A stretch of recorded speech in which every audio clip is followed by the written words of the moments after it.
Bienvenidos a una nueva exploración detallada. Hoy tenemos un análisis a fondo que la verdad me emociona muchísimo. Un saludo a todos. Y sí, es un tema súper interesante. Totalmente. Y está diseñado con un propósito vital muy específico. Para quienes nos acompañan, este espacio está pensado especialmente para los profesores peruanos. Así es, profesores de los niveles de inicial, primaria y secundaria. Exacto. Y todo esto es posible gracias a la maravillosa alianza educativa con Círculo de Honor Psicoterapia. Una alianza fundamental, sobre todo hoy en día. Sin duda. La misión que tenemos hoy sobre la mesa es ambiciosa. Queremos, brindar contenido de altísimo valor, desmenuzando investigaciones complejas. Para que los educadores puedan ejercer su práctica en las aulas de una manera mucho más informada. Y más compasiva, claro. Entendiendo lo que realmente ocurre en la mente de sus alumnos. Es un verdadero privilegio ser parte de este esfuerzo educativo. El privilegio es nuestro. Y bueno, para lograr esa misión, hoy vamos a sumergirnos en un material fascinante. Sí, que parte de un punto muy particular. Un estudio extenso sobre la relación entre el consumo de marihuana en la adolescencia y el coeficiente intelectual. El famoso CI. Exactamente. Pero como iremos descubriendo, este estudio sobre el cannabis es en realidad un caballo de Troya. Un caballo de Troya. Sí, es la puerta de entrada para hablar de algo mucho más profundo. La arquitectura del cerebro en desarrollo, la salud mental infantil y la urgencia absoluta de la intervención temprana. Es un tema denso, y rodeado de muchísima desinformación. Muchísima. Así que para arrancar, quiero ir directo al mito que más escuchamos en las noticias o en los debates de padres. A ver. ¿Fumar marihuana en la adolescencia de verdad te roba puntos de inteligencia de forma permanente o es solo una táctica exagerada para asustar a los jóvenes? Bueno, la respuesta corta, basada en los datos longitudinales, es que sí hay una pérdida. ¡Wow! Bajo condiciones sumamente específicas, claro. Se documenta una disminución en el coeficiente intelectual. Ok, eso suena alarmante. Pero antes de que salten las alarmas generales, hay que entender que los detalles finos de este hallazgo esconden lecciones muchísimo más urgentes. ¿Sobre qué exactamente? Sobre una verdadera crisis de salud mental que se está viviendo de forma silenciosa en las aulas peruanas y en todo el mundo. O sea, va mucho más allá de la droga en sí. Totalmente. No se trata simplemente de demonizar una sustancia. Se trata de comprender qué nos revela ese consumo sobre la inmensa vulnerabilidad del cerebro adolescente. Bueno, vamos a desempacar esto paso a paso, porque la metodología de la investigación es realmente clave aquí. Es fundamental para entender el contexto, ¿sí? Estamos hablando de un estudio a largo plazo famosísimo que se llevó a cabo en Nueva Zelanda. Así es. Y no fue una encuestita rápida. Para nada. Literalmente siguieron la vida de 1000 niños. Les evaluaron el CI a principios de su adolescencia, antes de que tuvieran contacto con sustancias. Y luego esperaron pacientemente durante décadas. Años después, cuando cumplieron 38 años, les volvieron a aplicar las mismas pruebas. Y durante todo ese tiempo, los entrevistaron rigurosamente cada par de años sobre sus hábitos. Un diseño metodológico impresionante. Sin duda. Y los hallazgos iniciales fueron los que acapararon los titulares en la prensa internacional. Claro, lo que todos leímos. Los datos mostraron que aquellas personas que ya eran fumadores frecuentes a los 18 años y que mantuvieron ese hábito de forma persistente, experimentaron una pérdida promedio de 8 puntos en su coeficiente intelectual al llegar a los 38 años. 8 puntos. En el mundo de la evaluación cognitiva, eso es una caída estadísticamente muy significativa. Es un golpe fuerte para el potencial de una persona, sí. Pero, y aquí es donde necesito que me aclares el panorama porque aquí se pone interesante. Dime. Este daño cerebral le ocurre a cualquier adolescente que, digamos, prueba la marihuana un par de veces en una fiesta por presión social. Esa es la distinción más crítica que hace el estudio, y que a menudo los medios omiten por completo. El declive cognitivo no aplicó para el estudiante que consumió de forma esporádica o ocasional. ¿Cómo definen ocasional en el estudio? Fumar hasta 4 días a la semana. ¡Wow! Eso ya es altísimo para un adolescente. Exacto. Y ni siquiera en ese grupo se observó la pérdida de los 8 puntos de CI. Espera. Entonces, ¿a quiénes les bajó el coeficiente intelectual? La caída drástica aplicó única y exclusivamente a los usuarios que desarrollaron una patología severa. O sea, dependencia clínica. Exactamente.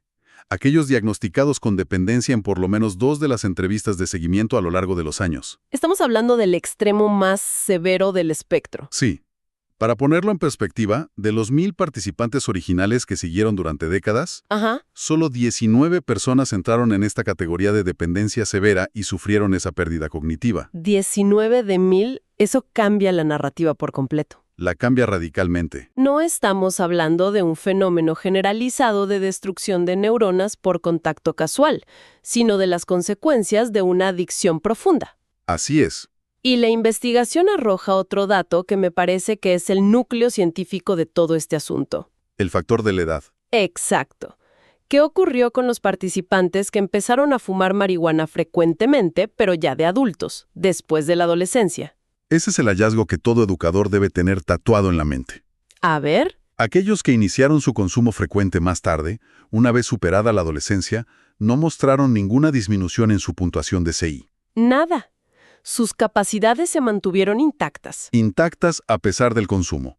Y la razón no es mágica, es pura neurobiología. Claro, los cerebros adolescentes están en un estado de desarrollo frenético. Son plásticos, son moldeables, y por esa misma razón son extremadamente sensibles a cualquier influencia química externa profunda. Mientras que el cerebro adulto ya está formado. Exactamente. Para los profesores que lidian con adolescentes a diario, es fascinante pensar en esto. Cualquier profesor de secundaria que haya intentado dar una clase de matemáticas complejas un viernes por la tarde sabe perfectamente de lo que hablamos. Sabe que los andamios cerebrales de sus alumnos todavía están temblando.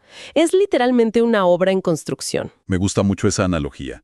Durante la adolescencia, el cerebro está optimizando sus rutas principales y demoliendo las que no usa. Es un periodo de vulnerabilidad máxima. Pero también de oportunidad máxima. Entonces, si miramos más allá de la sustancia química en sí, ¿qué más está pasando en esa obra en construcción? Bueno, el estudio hace hincapié en que no es tan simple como afirmar que esta planta borró los puntos de inteligencia. Porque introducen un concepto mucho más amplio sobre el entorno del estudiante, ¿no? Así es. Lo fascinante aquí es que los mismos investigadores reconocen una limitación metodológica inevitable. Que en el mundo real no puedes aislar las cosas. Exacto. En un entorno real es imposible aislar el efecto de la droga del contexto de la persona. Claro. No se puede afirmar categóricamente que la pérdida de CI se deba exclusivamente a la toxicidad del cannabis. Hay que observar lo que ese adolescente hace. O lo que deja de hacer con su tiempo. Precisamente. A esta interacción dinámica se le conoce en la literatura como factores biopsicosociales. ¿Factores biopsicosociales? Suena a término muy de libro de texto, pero para aterrizar esto en la realidad del aula. Imaginemos un caso concreto. Digamos un alumno de tercero de secundaria. Perfecto. Su biología y genética conforman una parte. Tal vez tiene una predisposición a la impulsividad. Ok, eso es lo bio. Luego está su psicología. Quizás está lidiando con una baja autoestima o una enorme frustración porque no logra concentrarse en clases. Y finalmente el factor social. Que al sentirse desconectado del sistema escolar, encuentra refugio en un grupo de compañeros mayores que faltan a clases para consumir. Claro, y ese alumno, al desarrollar una dependencia, deja de estudiar, altera sus patrones de sueño, se aísla de actividades extracurriculares. Cambia su entorno por completo. Exacto. La pérdida de desarrollo cognitivo es el resultado de la colisión de todos esos factores, no solo del humo que inhala. Es una reacción en cadena tremenda, y la investigación describe este proceso de una manera muy física. Conexiones antiguas basándose estrictamente en sus experiencias diarias. O sea, lo que el adolescente repite, el cerebro lo fortalece. Lo recubre para hacerlo más rápido. Y lo que ignora o deja de practicar simplemente lo poda. Por eso, para un docente de educación básica en Perú, comprender esto es una herramienta de inmenso poder. Totalmente. El aula no es solo un auditorio donde se dictan datos históricos o fórmulas. Es un entorno biopsicosocial crítico. Las interacciones diarias, el apoyo emocional dentro de ese salón, moldean físicamente las conexiones neurológicas de sus alumnos. Esa idea del aula moldeando físicamente las arquitecturas cerebrales nos lleva a un punto de inflexión clave hoy.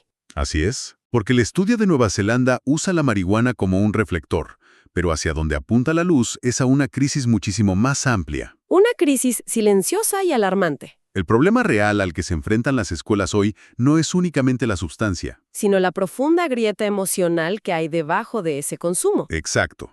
Si conectamos el caso de esos 19 jóvenes con el panorama general de la salud pública, las cifras de la investigación son un llamado de atención urgente.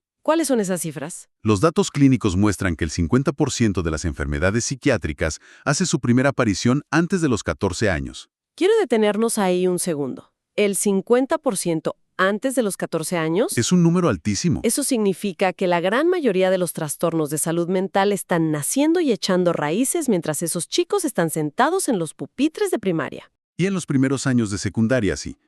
Precisamente en el momento en que sus cerebros son más plásticos. Y para que quede claro, no hablamos de simples tristezas pasajeras. No, hablamos de trastornos psiquiátricos reales y debilitantes.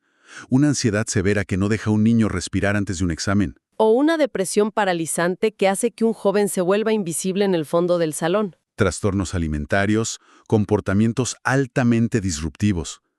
A nivel social, estos problemas son de una magnitud infinitamente mayor que la adicción extrema a las drogas del estudio. Y el reporte es brutalmente honesto sobre el costo de la inacción. ¿Qué pasa cuando el sistema, o la escuela, no notan este sufrimiento a tiempo? La investigación expone un escenario devastador. Cuando estos niños no obtienen el tratamiento profesional que necesitan, el pronóstico se oscurece rápidamente. Porque no es solo predecir si usarán drogas en el futuro. Para nada. Las consecuencias de dejar que los trastornos avancen incluyen un altísimo riesgo de abandono escolar temprano y conductas de autolesión. Y más adelante, ya en la adultez, se enfrentan a una tremenda dificultad para mantener empleos estables. Luchan con problemas profundos al intentar ejercer la paternidad y desarrollan síntomas físicos crónicos. Su calidad de vida se desploma. Y aquí es donde las piezas del rompecabezas encajan de una forma muy trágica. Yo me pregunto, ¿por qué un adolescente con ansiedad termina desarrollando una dependencia al alcohol? Por el concepto de la automedicación, que la investigación introduce de manera muy clara. Claro, al carecer de herramientas sanas para manejar una tormenta emocional, recurren a lo que tienen a la mano. Para adormecer el dolor, es un intento primitivo y desesperado de regulación emocional. El cerebro en desarrollo, al no poder equilibrar la angustia por sí solo, busca un estabilizador externo. Alguien con fobia social severa podría descubrir que el alcohol apaga temporalmente ese terror. Y le permite interactuar. Alguien con un trauma no procesado podría usar la marihuana para apagar el ruido constante en su cabeza. Pero el costo de ese alivio temporal es altísimo. Porque los mecanismos de afrontamiento reales nunca se desarrollan. Es como tratar de apagar un incendio forestal echándole una manta encima. Eventualmente la manta se quema y el fuego es peor. Tal cual, me parece una imagen muy precisa. Pero dentro de ese panorama complejo, los investigadores destacan una luz enorme. La plasticidad cerebral. Exacto. La misma plasticidad que los hace vulnerables es nuestra mayor ventaja. La niñez y la adolescencia temprana son ventanas de oportunidad inigualables. Si logramos identificar y tratar estos trastornos a tiempo, la capacidad de los niños para rebotar, para recuperarse, es asombrosa. Pueden redirigir su trayectoria neurológica por completo. La clave es actuar antes de que el trastorno se vuelva parte de su identidad. Pero claro, para lograr esa intervención temprana en el aula, primero tenemos que derribar un muro social gigante. El gran muro del estigma. Existe esta narrativa cultural de ignorar los problemas emocionales con la esperanza mágica de que ya los superarán cuando crezcan. Es un mecanismo de defensa muy común en la sociedad. Se minimiza el sufrimiento infantil catalogándolo como cosas de la edad. Y peor aún, cuando los padres sí deciden buscar ayuda psicológica o psiquiátrica para sus hijos, a menudo enfrentan juicios severos. Los tachan de ser sobreprotectores o de medicalizar la infancia. Sí, es muy duro. Sin embargo, la investigación es categórica al afirmar que esos padres están tomando el camino correcto. La intervención mediante terapia conductual es invaluable. Y puede implementarse con gran éxito desde la etapa preescolar. Le están dando al niño herramientas antes de que busque tratarse a sí mismo en las calles. Ahora, si el estigma hacia la terapia ya es un reto, la investigación aborda de frente un tema que suele convertirse en un campo de batalla en las reuniones escolares. Ah, sí, la medicación psiquiátrica infantil. Especialmente el caso del trastorno por déficit de atención con hiperactividad, el famoso TDAH. Ese es un ejemplo perfecto de cómo la desinformación puede obstaculizar el bienestar de un alumno. Hay un rechazo casi instintivo en la sociedad hacia los medicamentos estimulantes recetados para el TDAH. Se les tilda frecuentemente de ser peligrosos o de ser una salida fácil para controlar a niños inquietos. Frente a este rechazo, los autores de la investigación son bastante firmes. Muy firmes. Argumentan, basándose en la evidencia, que existen alrededor de 70 años de experiencia clínica. 70 años. 70 años y estudios científicos rigurosos que demuestren consistentemente que estos medicamentos son altamente eficaces y seguros. Siempre que sean administrados por especialistas, obviamente. Por supuesto. Y hay un cambio de perspectiva en el texto sobre esto que me pareció revelador. La sociedad suele asumir que si un adulto que fue diagnosticado con TDAH de niño termina teniendo problemas de adicción, es por culpa de las pastillas. Pero la ciencia apunta exactamente en la dirección opuesta. Esa es una clarificación fundamental que hacen los investigadores. ¿Cómo es eso? Cualquier efecto nocivo o deterioro estructural que se observe en la edad adulta en personas con TDAH. ¿Como abuso de sustancias o reducción del volumen cerebral? Exacto. Eso es el resultado directo del TDAH no tratado. ¡Wow! El daño conductual y neurológico proviene del trastorno operando libremente durante años, no de la medicación clínica diseñada para regularlo. Resulta ser una ironía profundamente trágica. Nos escandalizamos por los posibles efectos secundarios de un medicamento meticulosamente estudiado. Pero al mismo tiempo somos ciegos ante el impacto devastador de negarle el tratamiento a un niño. Lo dejamos a la deriva, empujándolo casi inevitablemente hacia las sustancias ilegales, solo para que intente encontrar un minuto de paz mental. Lo cual nos hace dar un círculo completo y regresar a la imagen de los 1000 niños en Nueva Zelanda.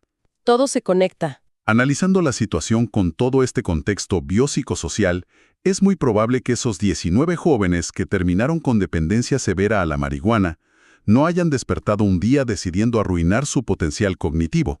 Lo más probable es que venían arrastrando problemas emocionales o de entorno desde muchos años atrás. Y al no recibir el apoyo adecuado a tiempo, el cannabis se convirtió en su intento fallido de medicación. Entonces, para ir consolidando el mensaje central de toda esta investigación y llevarlo de vuelta al trabajo diario de los profesores peruanos que nos escuchan, la conclusión ineludible es clara. Debemos abordar la salud mental y emocional de los niños con exactamente el mismo rigor y urgencia con la que trataríamos una pierna rota. Totalmente de acuerdo. Se requiere un enfoque verdaderamente integral en la escuela y en el hogar. Si seguimos perpetuando la falsa separación entre el bienestar físico y el mental, y si permitimos que el estigma frene las derivaciones tempranas, continuaremos viendo a jóvenes buscando sus propios remedios en lugares oscuros. El costo de ignorar la salud mental infantil es un precio que ni los individuos ni la sociedad pueden darse el lujo de pagar. Como demostró claramente la pérdida cognitiva en el estudio. Para cerrar nuestra exploración de hoy, quiero dejar un pensamiento sobre la mesa para que todos los docentes de la Alianza con Círculo de Honor Psicoterapia lo reflexionen. Una excelente idea para llevar a la práctica.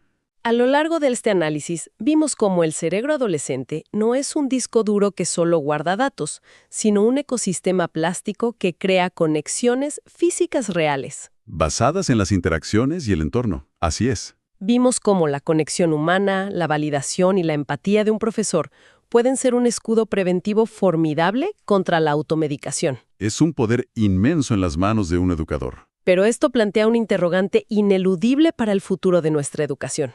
A ver. Si la profunda conexión interpersonal en el aula es el arquitecto clave para la regulación emocional en el cerebro adolescente, ¿qué impacto real y tangible tendrá esta tendencia cada vez mayor hacia un aprendizaje aislado e interactuando con pantallas? Es una pregunta profunda. Estamos, sin darnos cuenta, alterando el entorno biopsicosocial de una manera para la que la biología de nuestros alumnos aún no está preparada. Es definitivamente un desafío enorme que nos toca enfrentar juntos. Agradecemos inmensamente que nos hayan acompañado en este análisis a fondo. Ha sido un recorrido revelador por la intersección entre la ciencia del cerebro, la salud mental y el enorme poder de la docencia. Recuerden que su labor diaria frente a los estudiantes es literalmente transformadora. Sigamos fortaleciendo el bienestar infantil a través de espacios como esta alianza educativa. Nos encontramos en nuestra próxima exploración.